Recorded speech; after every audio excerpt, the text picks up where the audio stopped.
मुकाशवा नौवां बाब। और जब पांचवें फरिश्ते ने नरसिंगा फूंका तो मैंने आसमान पर से ज़मीन पर एक सितारा गिरा हुआ देखा और उसे अथाह घड़े की कुंजी दी गई।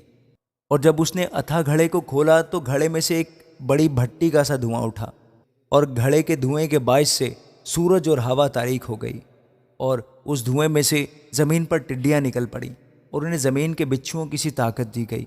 और उनसे कहा गया कि उन आदमियों के सिवा जिनके माथे पर खुदा की मोहर नहीं, ज़मीन की घास या किसी हरियावल या किसी दरख्त को ज़रर ना पहुंचाना। और उन्हें जान से मारने का नहीं बल्कि 5 महीने तक लोगों को अजियत देने का इख्तियार दिया गया। और उनकी अजियत ऐसी थी जैसी बिच्छू के डंक मारने से आदमी को होती है। उन दिनों में आदमी मौत ढूंढेंगे मगर हरगिज़ न पाएंगे, और मरने की आरजू करेंगे और मौत उनसे भागेगी। और उन टिड्डियों की सूरतें उन घोड़ों की सी थीं जो लड़ाई के लिए तैयार किए गए हों, और उनके सरों पर गोया सोने के ताज थे, और उनके चेहरे आदमियों के से थे और बाल औरतों के से थे, और दांत बब्बर के से थे, और उनके पास लोहे के से बख्तर थे। और उनके परों की आवाज़ ऐसी थी जैसे रथों और बहुत से घोड़ों की जो लड़ाई में दौड़ते हैं। और उनकी दुमें बिच्छुओं की सी थीं और उनमें डंक भी थे। और उनकी दुमों में 5 महीने तक आदमियों को जरर पहुंचाने की ताकत थी। अतः घड़े का फरिश्ता उन पर बादशाह था। उसका नाम इब्रानी में अब्दून और यूनानी में अपलियून है। पहला अफसोस तो हो चुका, देखो इसके बाद 2 अफसोस और होने वाले हैं।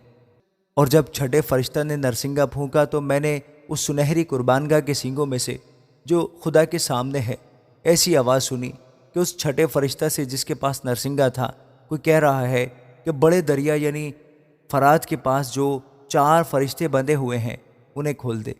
बस वो चारों फरिश्ते खोल दिए गए जो ख़ास घड़ी और दिन और महीने और बरस के लिए तिहाई आदमियों के मार डालने को तैयार किए गए थे। और फौजों के सवार शुमार में 20 करोड़ थे। मैंने उनका शुमार सुना और मुझे उस रोया में घोड़े और उनके ऐसे सवार दिखाई दिए जिनके बख्तर आग और सुंबल और गंधक के से थे, और उन घोड़ों के सर बब्बर के से थे, और उनके मुंह से आग और धुआं और गंधक निकलती थी।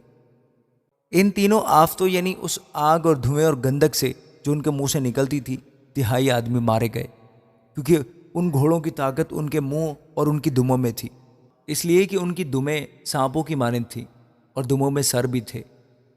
उन्हीं से वो ज़रर पहुंचाते थे।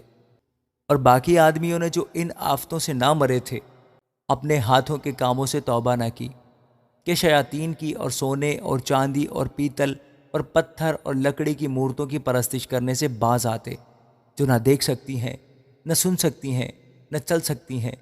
और जो खून और जादूगरी और हरामकारी और चोरी उन्होंने की थी उनसे तौबा न की। आमीन।